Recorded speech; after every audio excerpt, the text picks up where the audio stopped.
avec un tissu, un patron, on boulègue, on boulègue, on boulègue et on obtient ça. Le tissu que vous venez de voir, je l'ai acheté quand j'étais en vacances aux États-Unis. Donc, c'est un coton que j'ai acheté chez Joanne. J'avais acheté 2 yards. C'est un coton bleu royal avec ses pois blancs. Le patron, c'est le patron Vogue V90-29. Et en fait, comme vous pouvez voir, il y a plusieurs versions. La version A, la version B, la version C, la version D, la version E, F. Et cela fait déjà 3 fois que je l'ai réalisé. Oui, vous avez bien entendu 3 fois. Et devinez quoi? Les 3 fois, j'ai réalisé quoi? La même version, la version C. Et chaque fois que je termine ma version, je dis la prochaine fois, je veux réaliser les autres versions. Mais ça n'est toujours pas arrivé. Ce patron va à la taille 8 à la taille 16. Je l'ai réalisé en taille 10. Le seul petite modification, c'est sous les bras. J'ai élargi un petit peu, comme d'habitude, de 0,5 cm de chaque côté. C'est un patron facile de Vogue. Je l'avais payé 5,99 $ parce qu'en fait, la pochette était un petit peu abîmée. Mais bon, vu que ça fait 3 fois que je l'ai réalisé, j'en suis très contente. Les marges de couture sont de 1,5 cm, comme chez Vogue, comme chez McCall's. Et vous avez des schémas techniques qui vous sont expliqués. Vogue, c'est en anglais et aussi à la fin du patron, vous l'avez en français. Par contre, il n'y a pas les schémas. Il faut revenir à chaque fois sur la partie anglaise pour voir vos schémas techniques. Là, c'est très Vogue et quand même un niveau au-dessus. Donc, c'est des coutures anglaises tout le long.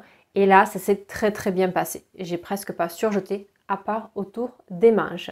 Pour réaliser mes coutures anglaises, donc ce que je faisais, c'est que je déplaçais mon aiguille le plus à droite possible en fait par rapport à mon pied de biche et je suivais mon tissu à 1 cm. Donc j'étais vraiment à 0,7 cm du bord du tissu. Je piquais une première fois en mettant mon tissu donc envers contre envers. Bien faire attention quand on fait une couture anglaise. Envers contre envers. Je couds une première fois. Je coupe le surplus de couture, je repasse et je reviens recoudre une deuxième fois pour faire ma couture finale.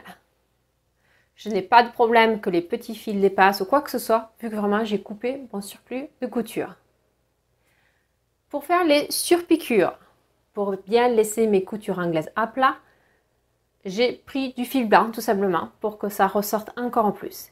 Le problème souvent, surtout pour le relais du bas, c'est qu'on a ces coutures anglaises qui nous font monter et descendre. Et là, les coutures ne seraient pas jolies si je n'avais pas utilisé. J'ai cette petite cale en fait que je mets derrière mon pied de biche parce que ma machine n'est pas très moderne. Après 7 ans, il y en a des beaucoup plus modernes maintenant.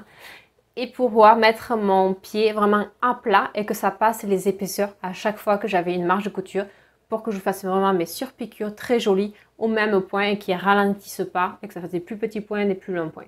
En général, pour les surpiqûres, je me mets à 4. Vous savez, normalement, votre aiguille, le point, la distance, moi, elle met à 2,5. En général, pour les surpiqûres, je me mets à 4. La chemise est constituée d'un col et d'un pied de col. Souvent, à l'époque, j'avais des problèmes au niveau du pied de col pour qu'il soit bien identique. Ce que je fais tout simplement un gabarit. Et donc, du coup, je marque où est-ce que je vais, j'écris sur mon tissu où est-ce que je vais coudre en fait. Exactement, pour que ce soit identique de chaque côté. Les boutons. Pour les boutons, j'ai positionné une épingle à peu près ici et j'ai fait de la gymnastique.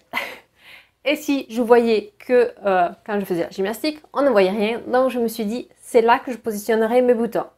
J'ai acheté cet outil dernièrement qui permet de mesurer la distance et pas de se prendre la tête à calculer combien et combien. Et donc, j'ai calculé en fait la distance que je voulais entre mes boutons, sans calculer, juste avec cet outil-là. Et j'ai écarté en fait pour séparer mes boutons.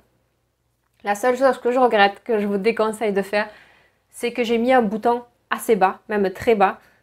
Alors, dans les pantalons, je ne sais pas si ça rend très joli. Bon, on verra. J'ai surjeté au niveau des emmanchures.